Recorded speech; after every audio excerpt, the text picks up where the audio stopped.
Hello and welcome to the Intel Brief. Today is Thursday, 4 December. I'm your host Daniel, and today we're going to talk about the EU has agreed to relax regulations around gene editing of crops. A review finds that Hegseth put US troops at risk while using Signal, and the EU has freed up billions in a bid to secure China's rare earth reliance. So firstly, negotiators from the European Union have agreed on a new set of rules for so-called genomic techniques, or NGTs, in plant breeding. The new framework covers key issues around how such products are labelled in supermarkets and whether they can be patented.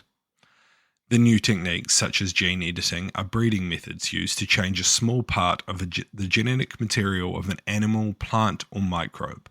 They do not require the insertion of a foreign genetic material or DNA from another species. Proponents of the new technique say that the changes could occur in nature or through conventional breeding methods. So what?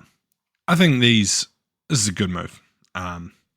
If the EU has, in their regulatory wisdom, decided that these are safe for human consumption, then I'm pretty confident in that. The EU is historically extremely strict when it comes to regulating, especially food and how food can be done. There are lots of foods that are sold in the US that are illegal in the EU. So, yeah, I don't know. If they think it's fine, I think it's good to go. The other addition is that it's likely that this new technique could lead to more stable crops, which would lead to better food security. And if this can then have a flow-on effect to places such as Africa and design crops that work in harsher climates, then, this could be a massive global boost. And it could lead the way to ending like hunger crises and things like that. It's additionally quite important at the moment because of the amount of wheat that is being destroyed in the Ukraine war. And next, the US Defense Secretary Pete Hegseth put American troops and mission at risk when he used the Signal messaging app on his personal device to discuss planned strikes against Houthi militants in Yemen, a report by the Pentagon's watchdog has found. This is according to US media outlets such as the CNN and ABC, who cited sources familiar with the results of the investigation by the Pentagon's Inspector General, which has not been publicly released. It found that Hegseth didn't violate any classification rules due to him being the head of the Pentagon, and that he has the authority to declassify information. But the information should not have been discussed on a commercial app, the report said, and that because such information was so sensitive that it could have endangered the lives of American troops and the mission itself. So what? I just saw his post on X before recording this, and he has said that this report is a full exoneration. So the kind of key takeaways to me are he got away with the classification rules on a technicality because he has the ability to declassify any information. He therefore cannot break them because if he says it, it's declassified. But regardless, he put soldiers' lives at risk. He put the mission at risk because, crazy, you shouldn't be sending plans of a future mission across an unclassified communication app. This is what is taught to extremely junior soldiers, especially within leadership positions.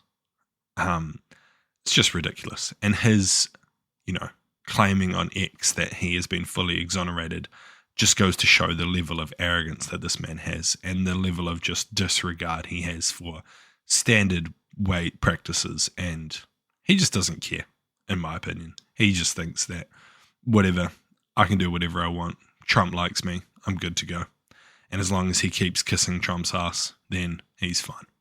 So, I don't know. I think it's pretty embarrassing. It's pretty shitty for both the administration and himself and just the American military in general, because being led by such a person is pretty shit.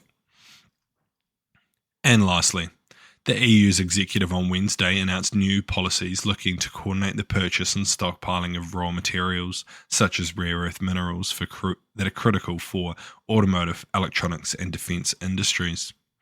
The European Commission said that it will employ tougher economic policies that with trade partners to better secure these rare earth minerals. They will use existing measures the Commission has, such as anti-dumping duties and measures against the takeover of European companies from abroad or the exclusion of companies from third-party countries for public contracts. So what? I'm kind of disappointed in what this article breaks down. My hope was that the EU would invest significantly into the refining part of the rare earth minerals, as from what I understand, even though they're called rare, they aren't actually that rare and they're found around the world.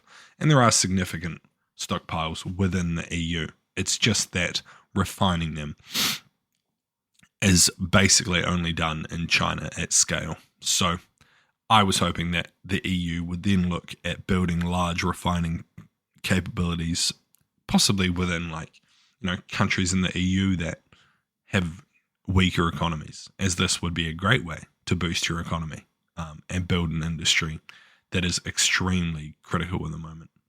But I guess that isn't it. I'm pretty doubtful on the stockpiling of raw materials because the amounts you would need for the situation would be if we go into a conflict with China, they'll stop selling rare earth minerals to anybody that isn't in their sphere of influence, right? That's hugely detrimental. Like if the flow gets cut off, then the supply chain's done. And if we don't have a way to refine them at scale ourselves, then we're at a massive disadvantage when it comes to a military confrontation. So, yeah, not what I was looking for, but oh well. Anyway, that's been your Intel Brief. I've been your host, Daniel, and I'll see you again tomorrow. See you!